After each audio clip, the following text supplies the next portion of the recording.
Dans cette leçon, je vais te montrer comment optimiser ton ordinateur, le playback, comment optimiser plein de choses sur DaVinci, puisque là, on a commencé à travailler avec des titres et avec des éléments générés par DaVinci. Donc, c'est plus des rushs, c'est des choses que lui doit calculer et qui sont un petit peu plus lourds. Et donc, je vais te montrer comment optimiser tout au maximum maintenant. C'est parti pour un petit peu d'optimisation, puisque tu vois ici, je suis au début, j'ai mon titre. Si je fais play, j'ai pas de lecture en temps réel en haut. Donc en théorie, en faisant ce que je vais faire, on devrait récupérer de la lecture en temps réel. Pour ça, on va aller dans Playback ici. On a Render Cache. Et là, tu as plusieurs choix. Soit tu mets None, donc il n'y a aucun rendu qui sont faits. Tu peux mettre Smart, il fait les rendus tout seul. Ou User, et là, c'est toi qui vas lui demander de faire des rendus. Moi, je vais mettre en Smart. Tu vas voir que voilà, la petite barre apparaît. Et tout ce qui est rouge n'est pas rendu, tout ce qui est bleu est rendu. Et si tu attends un petit peu, il fait les rendus lui tout seul. Voilà, c'est rendu. Et il fait les rendus en temps réel, c'est-à-dire que c'est en tâche de fond et il les fait tout seul, il se débrouille quoi. Si maintenant on fait play, tu vois que là c'est déjà mieux.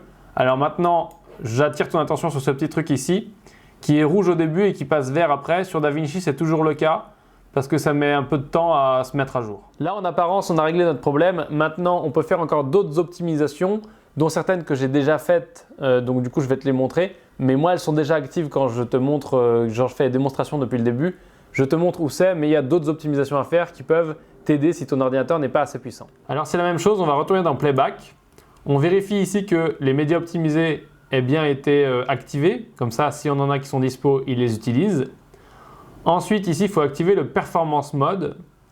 Et ici, dans Proxy Mode, si vraiment ton ordinateur galère, tu peux passer en half et en quarter. Pour ceux qui connaissent déjà Premiere ou Avid ou d'autres logiciels, le Proxy Mode, ça existe aussi, c'est pas forcément le même nom.